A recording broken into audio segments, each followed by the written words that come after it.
Hello and welcome back, and that is right, today I want to talk about a brand new NAS. Seriously, how many times have I said that in 2023? This year has been a bumper year for not only releases in network attached storage, but so many new brands coming out of the fold trying to fill this newly acquired area between turnkey NAS solutions and your DIYs. This middle ground of either ready-built NAS solutions that arrive with support of multiple third-party OSs or actually included has been going nuts in 2023. And that alongside the ever-growing subject of flash-based storage for home users and, small business, sure, but definitely in the home.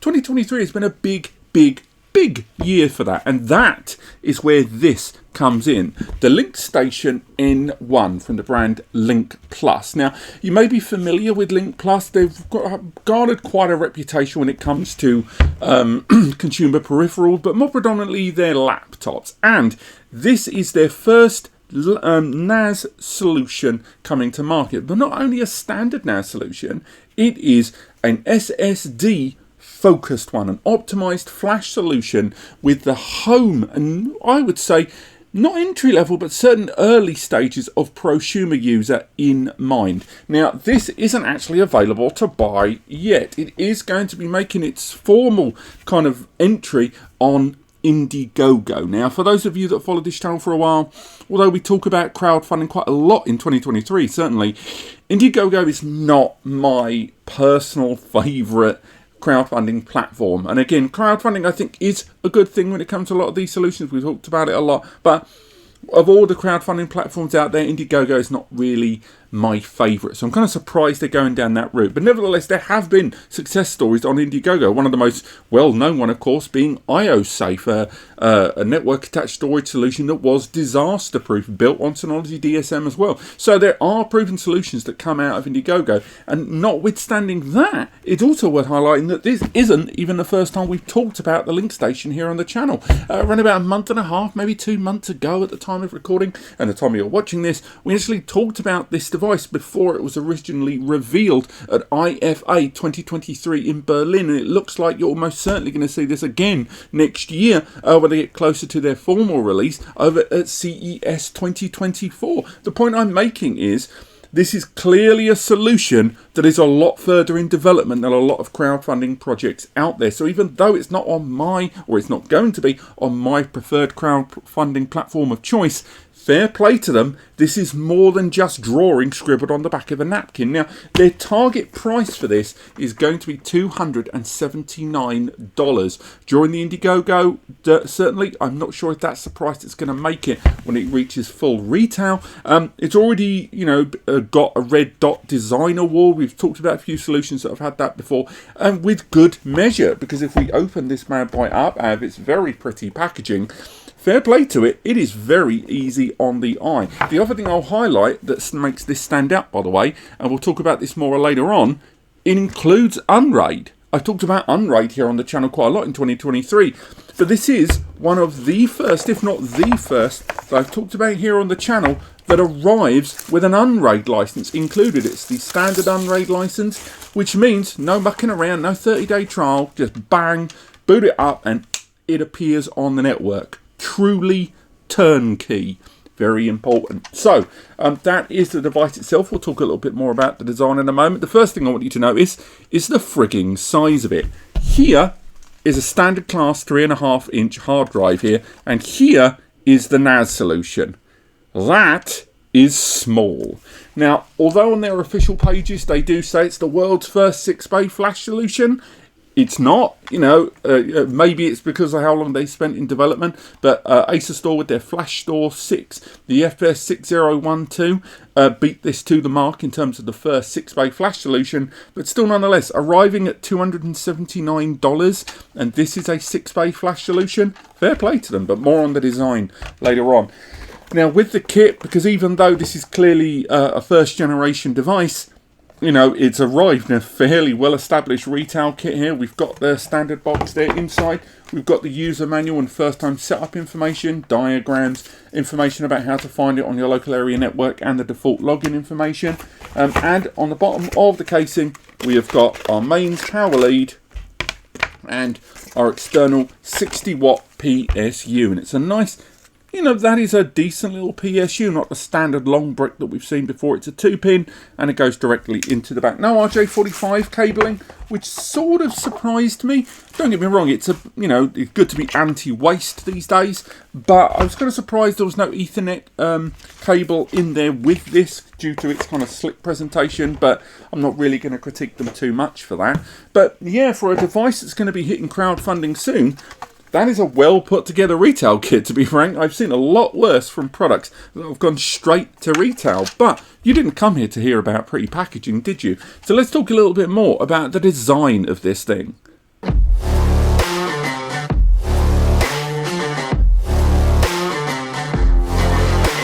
Now, if it's not already abundantly clear, I really like the design of this. I think given its rather modest architecture and the size they're going for, and for a device that houses six SSDs, that's 4 M2 NVMe's and 2 SATA 2.5-inch SSDs inside a small casing here, this thing is frigging minute. Also, I had it running in the background of a couple of videos that have gone live recently. Could not hear it. I brought the mic stupidly close. I should have a close-up shot on screen now. Well, we brought a camera mic incredibly close to within 1 inch of this device. Although it was clearly there, was almost completely silent. And that's with the device with 4 M2 NVMe's inside and 1 SATA SSD inside there. Now, ventilation on the device, we can see here at the back 2 heat sinks there underneath the ports and connections, and they run all the way around the collection of components inside, and the 4 M2 NVMe panels there at the base all have thermal pads that we'll go through in just a moment. But it is the injection method of the 2.5-inch drives that I quite like, because if there's one thing this reminds me of quite a lot, it's an old VHS player. And again, maybe that's not going to be cutting edge for you 2023, 2024ers, but I will say I quite like this little button here that opens out into the individual drives. It looks not dissimilar to QNAP's TBS or HS series of silent NAS devices, but it's even smaller than those. Now these, they unload like so, and they slide straight out. There you go, you've got your 2.5-inch screws, it goes in, and it's top loaded there. It goes straight in. They are SATA based in there, so you're going to be dealing with a 6 gigabits per second cap, but most SSDs you're going to put in there are going to be 4 to 500 meg standard use anyway. Also in the middle there, we've got individual LEDs for the 2.5-inch and M2 NVMe SSDs, and we have a USB Type-C port there. Because of the CPU architecture inside this, it does have 10 gig USB as well. And again, there's 2 drives in there. It can run on a single drive. Obviously, you can put 2 in for the RAID. But also on top of this, when the system is in operation, there is a bank of LEDs that light up along the bottom of the device, that light up during initial boot in a rainbow formation, and then in general use, those LEDs went from blue to white. It is quite pretty, it's quite gamer-centric, but overall, I really like the aesthetic and design of this. Also, the majority of the panels on this, with the exception of this plastic one at the top, act as heat dissipation and heat sinks. And indeed, at least as far as the external casing goes, my only negative really is this thing is a fingerprint magnet. You can already make out during the course of this video thus far, this thing picks up a lot of fingerprints. And normally, there wouldn't be too much of a problem with a solution that you're just going to set up, deploy, walk away and never deal with. But there's an element of portability to this system that I think means that it being a fingerprint magnet might be annoying to some users. It's not a big deal, and there's plenty of ventilation all the way around the casing of that chassis, but still nonetheless, man alive, if I commit a crime with this, the police are going to find me. So if we look at the base of the device, we've got these 2 rubber feet here that run all the way along the top, raising the device by around about 2 to 3 millimeters there. Now the panels at the bottom, I'm pleased to say, do not require a screwdriver. They're certainly not hot swappable. We're still talking about M2 NVMe architecture on a Gen 3 board. But all you do is you pull down that little panel there, the base panel comes off, and this is metal there, and as you can see inside we've got the SSDs. Now there is the SSD without a thermal panel there on the base, and one with the thermal pad there on top. Again, you can't use any pre-existing heat sinks. I've not found any apart from very minimal heat shields that will be occupied within that bay. It is designed to utilize that top bay panel there as dissipation. And that little thermal pad with the device arriving with all of the thermal pads as well is meant to interact with that. Indeed, when you want to remove the SSDs, you still don't need a screwdriver, because there is a wonderful spring-loaded feature there at the top. All you do when you want to remove the SSD is pull the latch and bong, the SSD comes out like so. It's that straightforward. Removing both of those base panels there, we can see with the whole device being populated by those 4 M2 NVMe's there at the base, and with the population of those 2 SATA SSDs there, means this 6 bays of storage have got quite a lot of flash potential to be getting along with. Now, as good as that sounds, that means internally you're going to have a decent amount of bandwidth to play with. More on that later. But what about in terms of utilizing this externally? What's the network bandwidth? What's the potential for it? And what other ports and connections does this device arrive with?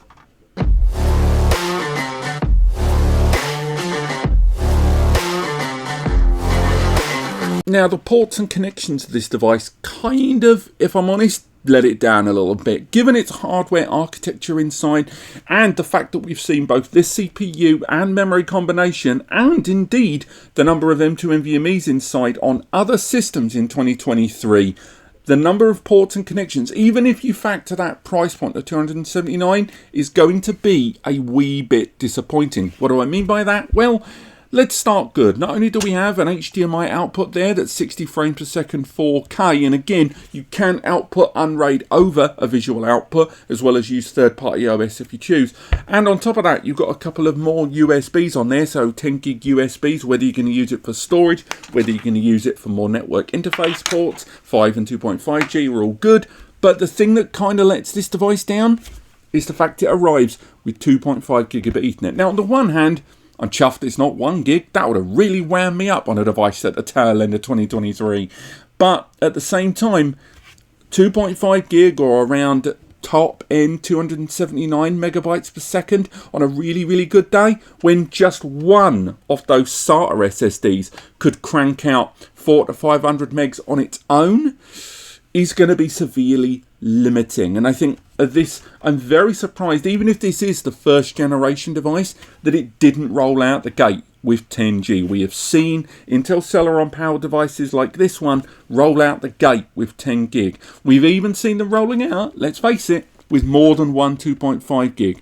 Again, we look at the QNAP up here, the 464. It's got 2 times 2.5G and a PCIe upgrade slot. Same CPU. We've got the TerraMaster F4423, 2 times 2.5 gig there. We've got the Acer Store Locker Store series. We've got the Flash Store series that we've already talked about, that arrive with either 2 times 2.5 gig or 10 GBE with exactly the same CPU as this. Now, yes, those systems cost more. They cost, you know, at the starting point of 450 Nika maybe, going all the way up to 6, maybe even 700. I get it. This is 279 on Indiegogo.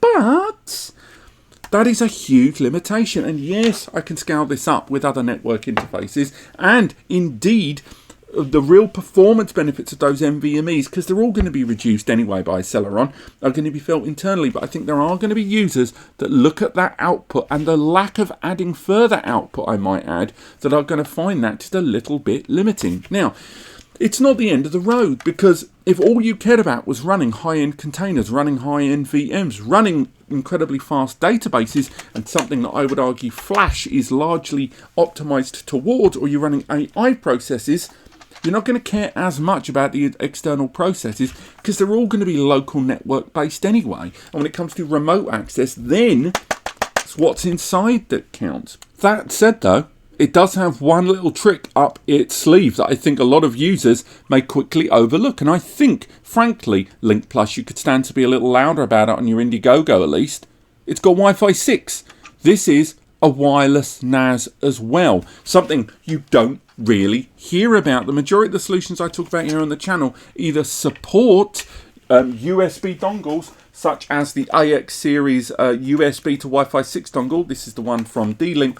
Or they arrive with PCIe upgrades that allow them to have Wi-Fi 6. This arrives with Wi-Fi 6 integrated within the confines of the device. That is a big, big deal, because now we have got a flash storage device that can be accessed locally wired and wirelessly, and it's flash optimized at 279. I still don't think that makes up for 2.5 gig on its own, but I will state that does change things in terms of the overall bandwidth and connectivity for other users. But nevertheless, I think in terms of ports and connectivity, although I like the visual and the USB output on this, I am not by any means bowled over by the network potential of the Lincplus N1.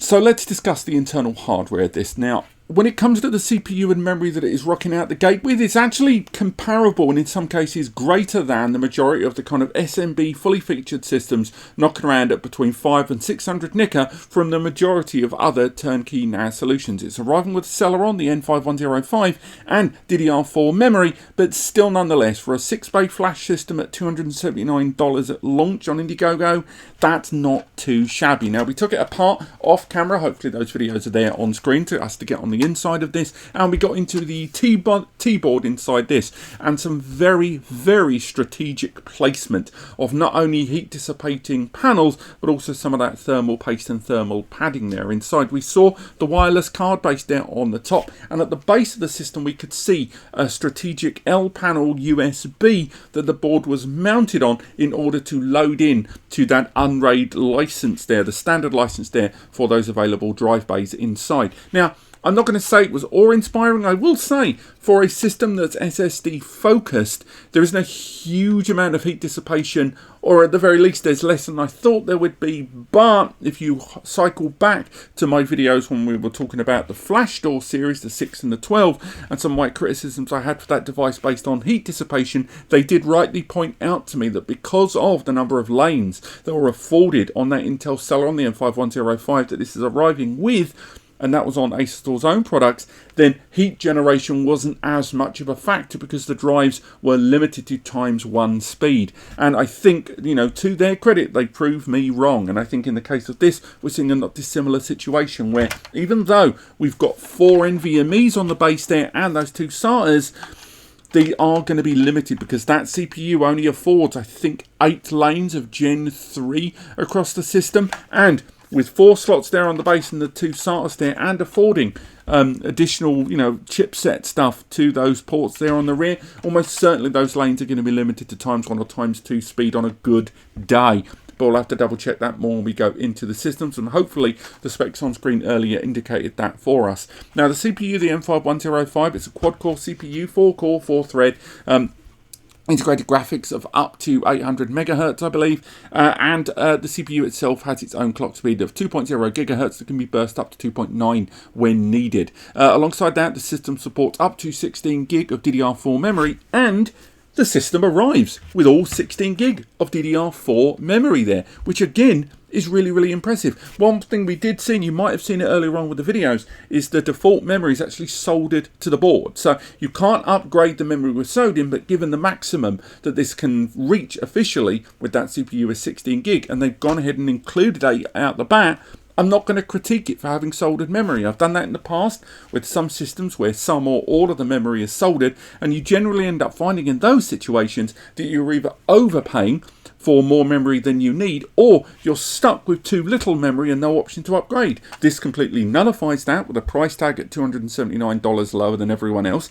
It arrives with the maximum memory that this system CPU supports, so I'm not going to critique it. 16 gig of memory and an Intel Celeron to boot. I think things like Plex Media Server are going to run really, really well on this, and with the decreasing cost of M2 NVMe SSDs, which by no means have reached both the price or capacity level of standard hard drives, you're still going to be able to leverage a lot of the benefits of both 2.5-inch SATA SSDs and indeed up to, I believe, 5 TB 2.5-inch hard drives, which have become increasingly affordable for archival storage using like laptops to have a secondary cold or warm drive. You could go ahead with those 2 bays, install 2 2.5-inch 5 TB hard drives. Again, they're knocking around for about 1 or 120 quid.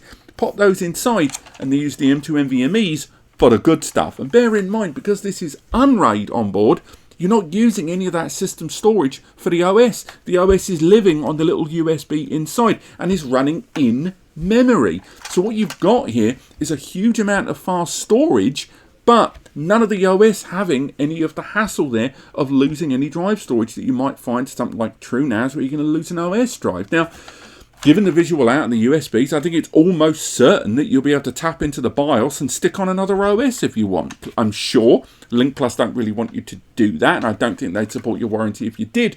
But much like when we talked about with the Acer Store Flash Store series and other devices, there isn't really anything in terms of hardware stopping you installing a third-party OS. And having that UnRAID license on board, it's going to be good to always have that. But you can always not boot from that USB. Doesn't stop you not using it, just means you've got other options. I guess what I'm saying, in terms of hardware, for what you're paying for such a modest device, and once again, let's compare those prices, to pack that much hardware into such a small case is really, really impressive. And we're going to have to dig deeper into the lanes that are afforded to those NVMEs. It looks like heat dissipation isn't going to be as big a problem as we would have once thought when it comes to compact flash solutions. But let's make our way into the OS, let's make our way into UnRAID and see the state of UnRAID on this, the architecture of the system, and just whether UnRAID and flash storage is going to mix and gel as well as we hope.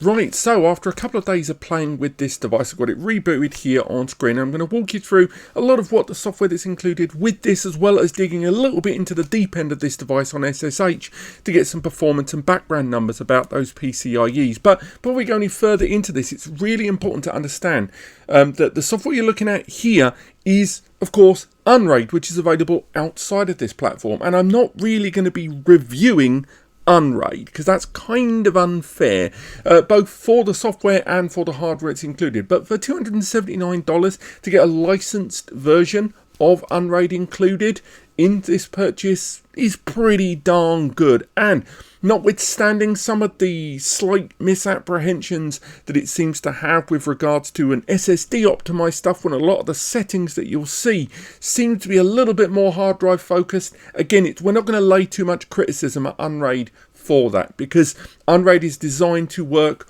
on a DIY open source old and new hardware platform, and this is a very specific targeted pre-built system. But also later in the video, when we dig into some of the PCIe connections, some of the performance numbers internally for this device, a lot of that is going to play out a lot more clearly. But also in the background of this video, I've pinged an email to Ed over at Spaceinvader 1. I'm hopefully going to get this device shipped over to him so he can do a lot deeper UnRAID related stuff, because of course he is the UnRAID guru, I think, for many of us. But let's get logged in there. And again, let's get our storage built up. We've got 4 of those SSDs inside this device, so let's get our storage up and running here in the background. We've bunged on loads of plugins in the background just to give you some idea about the capabilities of UnRAID. But again, this video is supposed to be more about the Link Station than it is about UnRAID. But as you can see, we have got the systems already sort of laid out. What we've gone for is laying this storage out, as you can see, as array devices. We're not really taking advantage of the newer ZFS support, but that is possible on this, and thanks to that 16 gig of memory, a lot of that can be played with there. You'll see later on why I've gone with that, and it will reflect later on in a lot of the performance numbers. But as you can see, while we're running this device, there is that processor there, the M5105, again being utilized pretty fluidly there with a 16 gig of pre-soldered memory already out the door. And again, one of the things I was kind of bummed about was not really being able to do much external bandwidth testing. Now, of course, I could just lump in, again, 2.5 gig, connect into this device and do some external performance bandwidth testing, but as its default state arrives with only one 2.5 gig port, and even one of those SATA SSDs would have wiped out that and oversaturated that connection. Doing an external bandwidth test for the video is kind of tough to really do on this without it just being a complete waste of everyone's time. We will do some internal stuff later in this video. But one of the things I do want to highlight is down here where it says the heat warnings. Now, throughout testing of this device, we go into our alerts and warnings there and break into them a little bit there. And you'll have to go into the main storage drive area there. One of the things that just kept coming up was our temperature warnings. Now, you are going to find that as well as you go, because this system is running these SSDs, which generally will run hotter because of the way they're built, but also the architecture of this system. Throughout of our testing, and particularly during the parity creation of UnRAID there in our array, we saw lots of heat warnings, with the SSDs reaching heats of around 58 to in the 60 degree mark. Now, that's not so bad, frankly, because SSDs like these NVMEs are pretty much, with any operation you run, going to run pretty quickly into the 50s or 60s degrees. I wouldn't have worried too much unless they were going to exceed those numbers and go into the slightly more eggy 70 or 80 degrees mark. That's when you start to see some of that throttling. But frankly, because by default UnRAID architecture errs towards hard drives rather than SSDs, and again that is changing, that temperature in a hard drive would have been significantly more concerning. But as these are M2 NVMEs, we don't have to worry. Of course, I could have gone in to the tools and changed a lot of the notifications and benchmarks for those temperatures, but I wanted to leave it in its default state, as that is going to be the way you receive this device. Now, UnRAID itself, we talked about it before, is a great tool. As far as NAS OSs go, it takes the generally considered intimidating world of Dockers and Docker-based containers, or just containers in general, and makes it so much more user-friendly. And you've got access to pretty much the whole catalog. Whether that is you're going to go ahead with some of those utility tools straight off the bat and install some of those great kind of quality of life improvements that you can get with some of those plugins. Again, massive shout out to a lot of those tools that you can get. Where is it on there? The Nerd Tools pack, which just throws everything you're ever going to need at you for you to run very, very easily straight off the bat. Most of them default off, but you can still access a lot of those very, very easily. And you name it, there's a tool for it. One of the things that I kind of highlighted there, but should have gone into a bit more detail with, is the sheer number of patched drivers you can find. If you go to the most downloaded, the number of tools like those 2.5-inch adapters, which again, not all adapters are supported, but there's loads of drivers that have been modded for people to take advantage of on, you know, UnRAID platforms, thanks to that more versatility towards containers there that you just don't find on other container-based Docker platforms, for it to be realistically one click and install. And as mentioned, the ones that I've installed there, a number of them are comparable to that of a lot of turnkey NAS solutions out there, whether it is you're going to be going for standard file folder level access, something that a lot of these more intimidating platforms do not include, or you want to go into some of those more task-led applications for things like Plex Media Server for your multimedia, running multi-tier backups across cloud and localized, some of the AI supported stuff, all of it. And this was just a casual install, as well as migration and connection tools with existing NAS platforms out there for you to migrate data back and forth. And don't forget, thanks to UnRAID Connect, you can also remote access this server, and thanks to it having an UnRAID license, meaning that is included with the purchase for that remote level access, which is pretty darn good.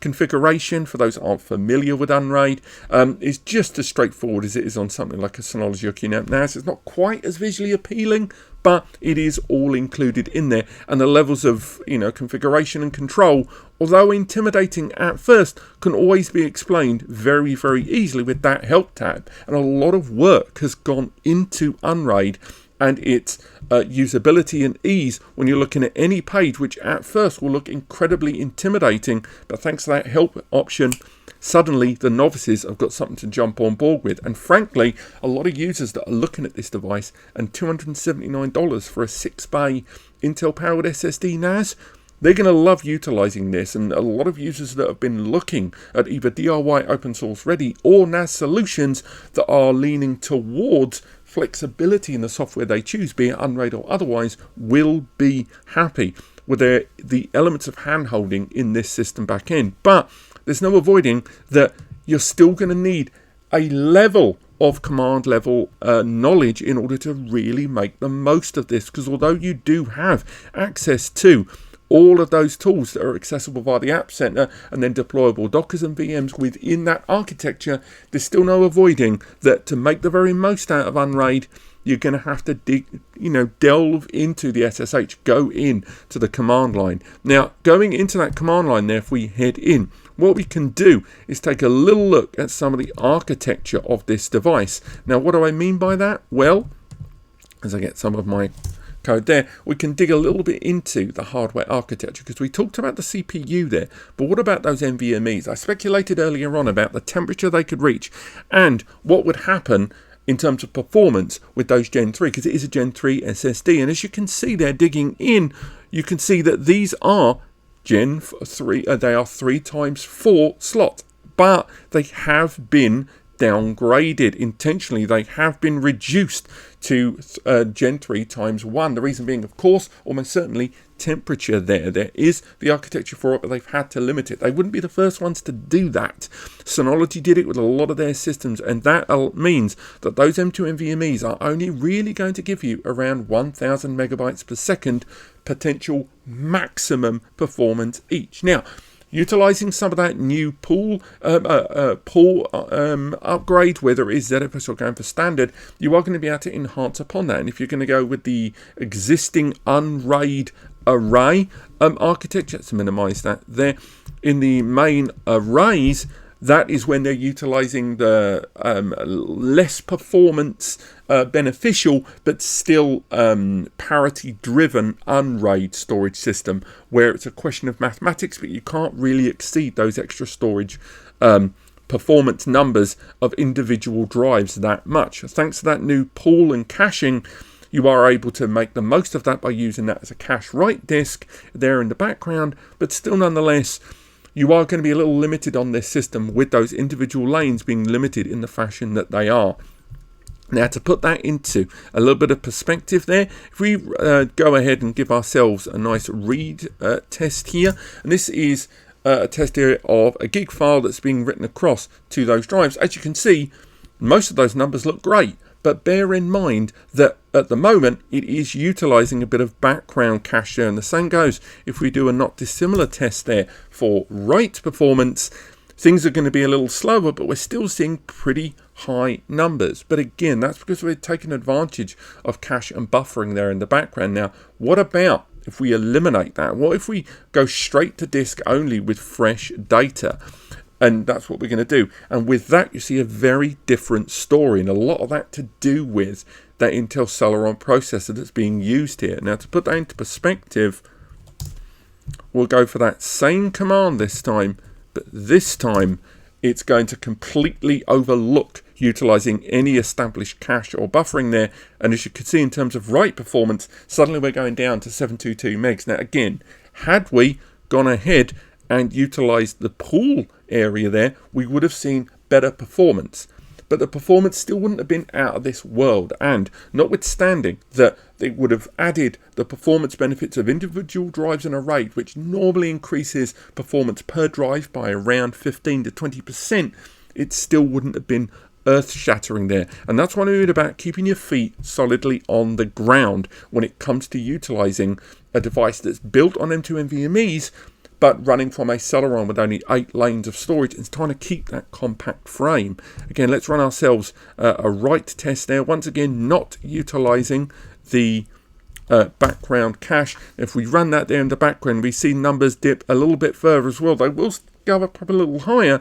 And while it's doing that, I also think it's worth noting, if we look at the temperatures that these drives are hitting here, we're almost certainly going to see those numbers getting higher. And as you see, now we're seeing a third drive establish those heat increases. Again, these are still well within workable numbers, I would say. The highest numbers we saw was during the build of that parity. These still aren't bad numbers, but just an indication, once again, of a system that is clearly built on software that has been targeted towards hard drives for a very long time. Overall, these numbers, I'm not going to blow you away.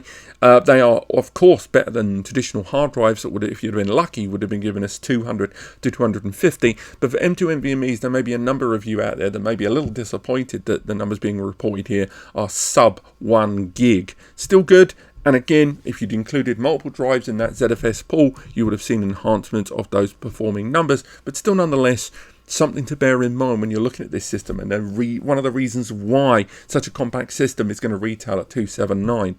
Ultimately, when it comes to the software, I can't fault UnRAID for what it is. It's still one of the most flexible middle grounds between command line access and user-friendly access for relative novice users, with a good middle ground established there between click and load applications, of which there are many, many, many. Again, I'm not going to give Lincplus credibility for that. As you see, the temperature warning there on the right hand side, we're not going to give Lincplus kudos for the software. They didn't develop it, but I will give them kudos for including it with their system rather than it rolling out the gate OS free, when a lot of users would have looked at this device with its Intel Celeron and 16 gig of memory and probably paid $279 for this without the software. So the fact they've rolled in the license is what I'm going to give them credit for. UnRAID themselves, they know what they developed in the terms of this software, and it's still a great inclusive purchase with this device, and it's still a great platform with or without the Lincplus. But let's make our way back into the studio and summarize today's review.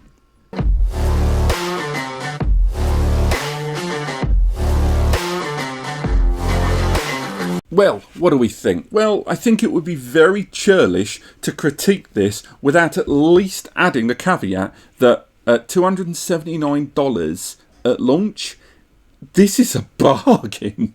Let's face it, we are talking about a 6-bay storage system that's M2 NVMe and SATA SSD focused. It's incredibly compact, it's going to be very low power, exceptionally low noise, and ultimately is probably going to be one of the best solutions for those that are worried about power consumption and noise, of course, but also people that have seen the drop in price with solid state SSDs and want to move directly towards M2 storage, but aren't interested in larger high-end flash or fabric level bandwidth there. It's a device that's going to be great for mobile homes, great for, you know, your home lab where you want something to play with that's quite compact, but at the same time not looking for an arguably high price tag or high architecture that could hurt your wallet and your electricity bill. At the flip side, I am not a fan of the fact this rocks out the gate with 2.5 GBE, and although there is the wireless capabilities to factor into this, and of course the usage of adapters, be they wired or wireless, to improve upon that bandwidth, I do think one port out the gate is needlessly stingy for us to be getting on with. Everything else about it I'm pretty impressed by, and as long as you don't go into this thinking that this should be rocking some ZFS ECC level memory flash system, which this is not designed to be, I think you're going to be really happy with this. And to be one of the first mainstream solutions that I've seen rocking out the gate with official UnRAID blessing to include their software, that is only going to make it more appealing to me. Now, whether the system is going to give you the fully fledged SSD access of, you know, a Flash Station Enterprise solution, it's never going to do that. And I know I sound repetitious, but hear me out, because a lot of users go for systems with SSDs because their necessity isn't to do with noise or power consumption. They're sincerely focused on speed. This will grant you internal performance benefits that similar hardware in a hard drive array just aren't possible. It's going to be fantastic in those terms, but bear in mind we're still talking about a system developed and building on a Celeron processor. We're building here on a CPU that is mid-range and a CPU that is not designed to blow the roof off. So as long as you go into it with the right frame of mind and you are looking for something that is so small you could probably lose it somewhere in your home lab, this may very well be the NAS for you. But always keep in mind with this review, we're talking about a product that's going on to crowdfunding right now. This is representative of that crowdfunded product, and until that rocks out the gate, always keep that in mind. But this has been the Lincplus LincStation N1, a lovely little flash NAS, and one, I would say, into the pantheon of SSD NASs that have rocked out in 2023. It is high on my list. Let me know what you guys think. There should be the written review below that goes into a lot more detail about the hardware specifications and a lot of those close-up shots as well. Apart from that, thank you so much for watching. If you need help choosing the right solution for you, the free advice section is still available on NAScompares on the right-hand side of the page. Alternatively, you've got our Discord, our Ask NAScompares server, or you can head over to Patreon or Ko-Fi and be part of the inner circle, which allows you expedited and faster support from myself and Eddie access to the monthly Zooms and seminar videos that we do, and of course early access to a lot of our content and videos before they make it here onto YouTube. But apart from that, thank you so much for watching, and I'll see you next time.